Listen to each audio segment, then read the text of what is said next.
Hello दोस्तों, मैं विक्रम स्वागत करता हूं आपका आपके अपने YouTube channel S study platform पर।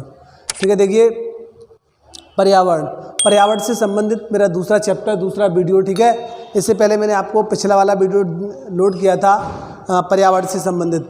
अगर आपने मेरा पहले वाला वीडियो ना देखा हो तो सबसे पहले उस वीडियो को देखिएगा। ठीक है, आज हम इस पर्यावरण सिस्टम में शुरू कर रहे हैं पारिस्थितिकी और इकोसिस्टम या इकोलॉजी और इकोसिस्टम। क्या होता है इकोलॉजी और इकोसिस्टम? ठीक है, देखिए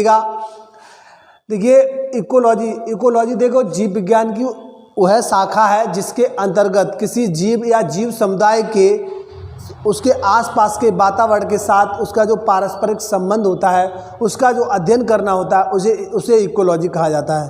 क्या कहा? देखिए जीव विज्ञान की वह शाखा जिसके अंतर्गत किसी जीव या जीव समुदाय का उसके आसपास के वातावरण के साथ जो पारस्परिक संबंध स्थापित होता है उसके अध्ययन को इकोलॉजी कहा जाता है। ठीक है, इकोलॉजी कहा जाता है। ठीक, देखिए अब हम इसको क्या कर सकते हैं कि छोटे से ग्राफ के रूप में देख सकते हैं। मान लीजिए कोई जीव है, जैसे मान लीजिए कोई जीव है, किसी भी जीव को मान सकते हैं, बकरी, हिरन, जो भी है, उसका जो आसपास का एरिया है उसके साथ जो उसका क्या कहते हैं संबंध होता है, उसके साथ जो रिलेटेड होता है, जैविक अजैविक क्रियाएं जिस क्षेत्र में वह करता है उस क्षेत्र के उसके ही अध्ययन को हम इकोलॉजी कहते हैं। ठीक है, जैसे मान लीजिए कोई जीव है, उसका संबंध उस क्षेत्र जल से होगा और उसका संबंध किसी जलवायु से होगा, वनस्पति से होगा, मिट्टी से होगा। ठीक है, क्योंकि वो खुले तंत्र में रह करके वो क्या करेगा, जैविक क्रियाएं भी करेगा, अपने लिए भोजन भी खाएगा। ठीक है, तो जो उसका उस क्षेत्र विशेष से संबंध होता है उसके अध्ययन को हम इकोलॉजी कहते हैं। देखिए इकोलॉजी एक बड़ा रूप होता है, जैसे मान लीजिए पूरा बहुत बड़े क्षेत्र का अध्ययन करना। इकोलॉजी को तोड़ करके छोटे छोटे पार्टों में पढ़ा जाता है जिसे इकोसिस्टम कहा जाता है। ठीक है, अब देखिए बात करते हैं हम इकोलॉजी शब्द। देखिए इकोलॉजी शब्द बहुत पूछा जाने वाला क्वेश्चन है। इकोलॉजी शब्द सबसे पहले किसने दिया था? इकोलॉजी शब्द जो सबसे पहले दिया था आप याद रखेंगे, रेटर। 1864 ईस्वी में किसने दिया था? रेटर महोदय ने दिया था। देखिए इसके अलावा जो इसका व्यापक रूप समझाया तो किसने समझाया था? इकोलॉजी शब्द का सबसे पहले व्यापक रूप में 1869 ईस्वी में अर्नेस्ट हैकल ने। देखिए एग्जाम में दोनों क्वेश्चन दोनों नामों से पूछा जाता है, तो ज़्यादातर किससे आ रहा है? अर्नेस्ट हैकल से। रेटर बहुत कम दिया जाता है। अगर रेटर नहीं दिया है तो आप अर्नेस्ट हैकल को मारेंगे उत्तर। ठीक है, आंसर मारेंगे अर्नेस्ट हैकल को। ठीक है, तो देखिए सबसे पहले इकोलॉजी शब्द जो दिया था वो क्या दिया था? रेटर ने दिया था 1864 ईस्वी में। ठीक इसके 4 साल बाद इसका व्यापक रूप में इसको समझाया 1869 ईस्वी में अर्नेस्ट हैकल ने। देखिएगा जो इकोलॉजी शब्द है, इकोलॉजी है, वो उसका रूप इस समय आजकल बहुत बदल चुका है। ठीक है, व्यापक रूप हो गया है। पहले क्या कहते थे, उसके बीच के संबंध को स्थापित, जो संबंध जीव के संबंध स्थापित होता है उसका अध्ययन करते थे। लेकिन आज के दौर में क्या है, इसके अंतर्गत जीव या जीव समुदाय का उसके आसपास और समाज और भौतिक चीज़ों के साथ जो संबंध होता है उसका अध्ययन भी क्या कहते हैं, उसी को हम क्या कहते हैं, इकोलॉजी कहते हैं। ठीक है, तो देखिए इकोलॉजी एक बार फिर से समझ लीजिएगा, जीव विज्ञान की वह शाखा, इसको पारिस्थितिकी भी कहते हैं। ठीक है, पारिस्थितिकी। अब क्या कहता है? जीव विज्ञान की वह शाखा जिसके अंतर्गत किसी जीव या जीव समुदाय का उसके आसपास के वातावरण से जो संबंध स्थापित होता है उस संबंध का अध्ययन, जो पारस्परिक संबंध स्थापित होता है उस पारस्परिक संबंध का अध्ययन ही क्या कहलाता है? इकोलॉजी कहलाता है। ठीक है, इकोलॉजी शब्द मैंने आपको बताया, उदाहरण के लिए कोई शेर है, शेर वगैरह है, तो शेर का अपने आसपास के वातावरण से जो संबंध होता है, भोजन, जैविक अजैविक क्रियाएं जो भी हैं वो उससे संबंधित क्या है, जिसका अध्ययन हम करते हैं उसे क्या कहते हैं? हम इकोलॉजी कहते हैं। ठीक है, आप इसको ग्राफ के रूप में थोड़ा सा समझेंगे तो जीव का जलवायु, जल, वनस्पति सभी के साथ, मिट्टी के साथ संबंध होता है। और सबसे पहले मैं आपको बताऊं जो इकोलॉजी शब्द था वो किसने दिया था? रेटर महोदय ने 1864 ईस्वी में दिया था। दूसरा इसका जो व्यापक रूप समझाया था वो किसने समझाया था? अर्नेस्ट हैकल ने 1869 ईस्वी में। ठीक इसके 4 साल बाद। ठीक है, 1865 में दिया है भाई। 1865 ईस्वी में दिया है। वर्तमान समय में इकोलॉजी शब्द का व्यापक रूप बदल गया है और बड़ा हो गया है। इसके अंतर्गत जीव समुदाय, मानव समाज और क्या कहते हैं उसके भौतिक चीज़ों के जो संबंध है वो सब इकोलॉजी के अंतर्गत आता है। ठीक है, तो देखिए इकोलॉजी आपको समझ में आ गया होगा। इकोलॉजी के बात करते हैं, इसी का एक अलग पार्ट होता है। इकोलॉजी एक बड़ा क्षेत्र होता है, बड़ा क्षेत्र का अध्ययन होता है, लेकिन इसको तोड़ करके छोटे छोटे पार्टों में जब अध्ययन किया जाता है उसे क्या कहता है, पारिस्थितिकी तंत्र या पारितंत्र या इकोसिस्टम। ठीक है, आप देखिए इकोसिस्टम की जब बात करेंगे तो इकोसिस्टम के अंतर्गत क्या क्या आ जाएगा।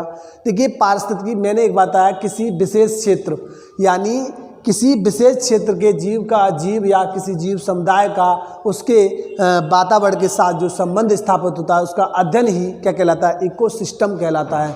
अब इसमें अंतर क्या हुआ, अंतर ये हुआ इकोलॉजी एक बड़े रूप में, अर्थात आप कह सकते हैं पूरी पृथ्वी का अध्ययन भी मान सकते हैं, और क्या कहते हैं पारिस्थितिकी तंत्र जो है का जो इकोसिस्टम है वो एक छोटा क्षेत्र, जल की छोटी बूंद भी अपने आप में एक क्या हो सकती है, क्या कहते हैं इकोसिस्टम हो सकती है। ठीक है, इकोसिस्टम। अब देखिएगा इसके बाद क्या कहते हैं, देखिएगा पारिस्थितिकी एक प्राकृतिक इकाई है जिसके एक क्षेत्र विशेष का सभी जीवधारियों का अपने आसपास के पर्यावरण के साथ अंतःक्रिया कर एक संपूर्ण जैविक इकाई बनाते हैं। मैंने बताया यानी इस क्षेत्र में जैविक अजैविक क्रिया, एक खुला तंत्र, ठीक है, एक खुला तंत्र होगा जिसमें कोई भी जीव अपने आप को जैविक क्रिया अजैविक क्रिया अपना भोजन सभी चीज़ प्राप्त कर सकता है, उसे क्या कहते हैं इकोसिस्टम के अंतर्गत आ जाता है। ठीक है, तो देखिएगा इसकी जो संरचना सबसे पहले दी थी, देखिए इकोसिस्टम की जो संरचना थी वो बहुत बाद में आई थी 1935 ईस्वी में एजी टांसले ने इसके बारे में बताया था। ठीक है, तो देखिएगा इसके बारे में जो मैं आपको बता दूं, देखिए इकोसिस्टम की कुछ विशेषताएं होती हैं। मैंने बताया जैसे मान लीजिए कोई भी किसी भी क्षेत्र विशेष में जैविक अजैविक क्रियाएं कोई जीव करता है और उसका जो संबंध स्थापित उसके साथ होता है तो उसे भी पारिस्थितिक तंत्र कह देते हैं, यानी कि इकोसिस्टम कह देते हैं। ठीक है, उसके बाद इकोसिस्टम की विशेषताएं मैं आपको बताऊं, एक सुनिश्चित क्षेत्र का होना। देखिए अब आपसे एक बात पूछी जाए कि पृथ्वी पर सबसे स्थायी क्या कहते हैं इकोसिस्टम कौन सा है, सबसे बड़ा इकोसिस्टम और सबसे स्थायी। देखिए आप मान लीजिएगा किसी क्षेत्र विशेष में क्या कहते हैं, आप वन हैं, अगर वन में 2 साल बारिश ना हो, किसी मरुस्थल का एरिया है तो वो भी चेंज हो जाएगा, और दो वर्षों तक बारिश अगर ना हो तो उस क्षेत्र की वनस्पति और उस क्षेत्र का सारा इकोसिस्टम चेंज हो जाएगा।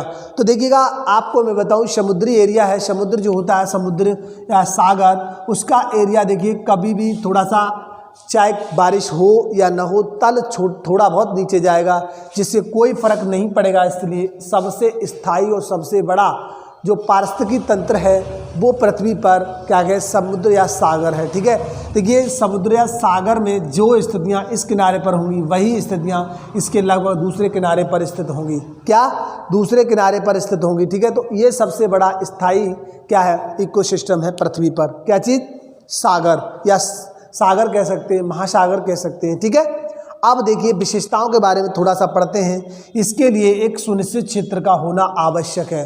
अगर हम इकोसिस्टम का अध्ययन कर रहे हैं तो इसके लिए एक क्षेत्र विशेष का क्या होना चाहिए, इस क्षेत्र विशेष क्षेत्र का होना आवश्यक है। मतलब पूरे एरिया का अध्ययन नहीं कर सकते, छोटा सा एक एरिया लेकर के, जैसे मैंने आपको बताया नदी है, तालाब है, या कह सकते हैं आप एक जल की छोटी सी बूंद है, वो भी एक अपने आप में एक इकोसिस्टम है। ठीक है, बात समझ में आ गई। देखिए इसके लिए सुनिश्चित क्षेत्र का होना आवश्यक है। क्या होना आवश्यक है, एक क्षेत्र से इसका क्षेत्र कार्यशील इकाई का होना। देखिए कोई भी जीव किसी भी पारिस्थितिकी तंत्र क्षेत्र में रह रहा है तो उसको क्या करेगा, वो जैविक क्रियाएं अजैविक क्रियाएं जितनी भी क्रियाएं आपस में संबंधित करता है उसे कार्यशील इकाई कहते हैं। देखिए किसी भी क्षेत्र में अगर देखिए वो क्या कह सकते हैं स्वतंत्र है रूप से अपना भोजन प्राप्त करने के लिए, कोई शेर है हिरण को मार के खा रहा है वो भी स्वतंत्र है। अगर आप सोच लीजिएगा किसी भी जैसे चिड़ियाघर है, चिड़ियाघर में किसी भी जीव को अगर मनुष्य द्वारा भोजन प्रोवाइड करा जा रहा है, मांस प्रोवाइड करा रहा है, तो एक वो बंद तंत्र, वो खुला तंत्र नहीं होगा, इकोसिस्टम के अंतर्गत नहीं आएगा। ठीक है, तो उसके बाद मैंने बताया कार्यशील इकाई का होना, जैविक क्रियाएं जैसे वायु है अजैविक है, और जब उसमें जो रह रहा है वो जीव वो जैविक है। ठीक है, तो देखिए जल का आप उपयोग करते हैं वो भी क्या है, वो अजैविक है, उसमें जीव नहीं है, जीवित नहीं है। तो क्या हुआ, जैविक का होना आवश्यक, अजैविक का होना भी आवश्यक है, ठीक है। तो उससे वो क्रिया करता है, उसे कार्यशील इकाई कहते हैं। अब खुला तंत्र, मैंने बताया भोजन प्राप्त करने के लिए वो अपने कार्यों को करने के लिए स्वतंत्र है, ठीक है। मैंने बताया स्वतंत्र है। किसी भी क्षेत्र में आपको, चिड़ियाघर की बात की थी अभी मैंने, तो उसमें आप किसी को भोजन दे रहे हैं तो एक बंद तंत्र के अंतर्गत आएगा। लेकिन अगर वो खुद मार के खा रहा है किसी चीज़ को तो क्या है, वो खुला तंत्र है। उसकी अपनी एक उत्पादकता होगी, ठीक है, उसकी अपनी उत्पादक के रूप में पेड़ पौधे, ठीक है, अपनी उस क्षेत्र की एक अपनी उत्पादकता होगी, ठीक है। दूसरी बात, 3 संगठकों का होना बहुत आवश्यक है। किसी भी इकोसिस्टम को होने के लिए 3 संगठकों का होना बहुत आवश्यक है। उसमें आप मान लीजिएगा ऊर्जा, जैविक, अजैविक। देखिएगा किसी क्षेत्र में देखो पेड़ पौधों से ऊर्जा प्राप्त करते हैं। क्या पेड़ पौधे जो क्या होते हैं वो सूर्य से ऊर्जा प्राप्त करते हैं, सूर्य से ऊर्जा प्राप्त करते हैं। और प्राप्त करने के बाद देखिए जैविक जीवों का होना आवश्यक, और अजैविक में कहते हैं वायु, जल, धूप सबका होना आवश्यक है। अगर ये चीज़ें नहीं होगी तो इकोसिस्टम डेवलप नहीं होगा, अर्थात बनेगा ही नहीं इकोसिस्टम, ठीक है। बात समझ में आ गई? तो मैं समझता हूँ ये वाली चीज़ें आपको समझ में आ गई होगी। इकोसिस्टम के बारे में बताया, किसी जीवधारी का, किसी जीव या जीव समुदाय का अपने आसपास के क्षेत्र से जो पारस्परिक संबंध स्थापित होता है और उसका अध्ययन ही इकोसिस्टम कहलाता है। लेकिन इसमें एक बाउंडेशन होती है, एक क्षेत्र विशेष की बात की जाती है, जबकि इकोलॉजी में क्षेत्र विशेष की बात नहीं की जाती है, ठीक है।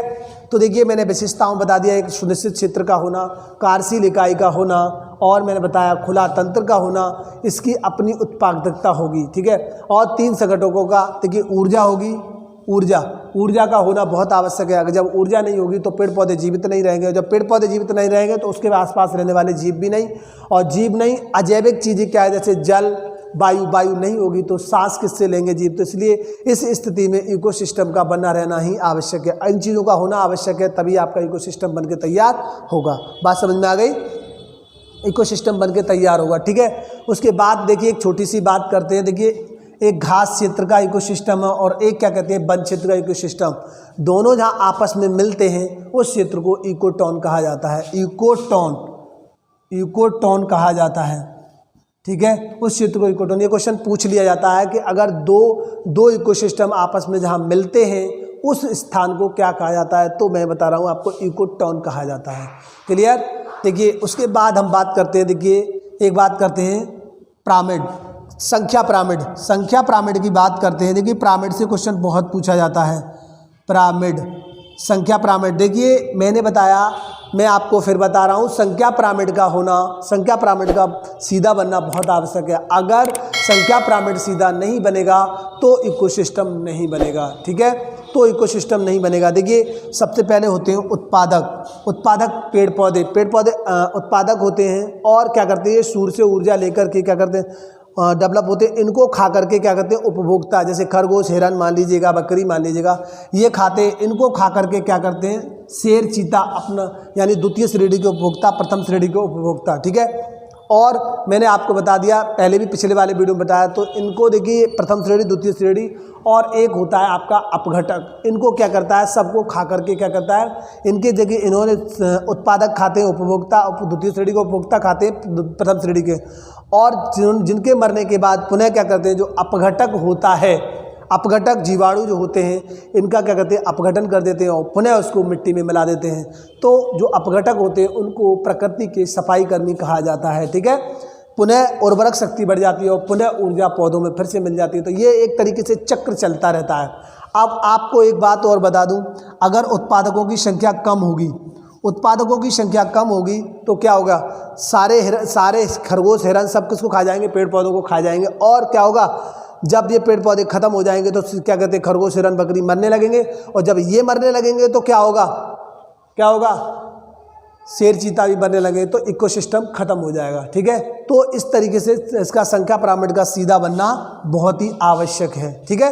पिरामिड से क्वेश्चन पूछा गया है, बहुत पूछा जाता है, ठीक है। संख्या पिरामिड का सीधा बनना बहुत ही आवश्यक है, ठीक है। उसके बाद बात करते हैं हम क्या कहते हैं, ऊर्जा का प्रवाह।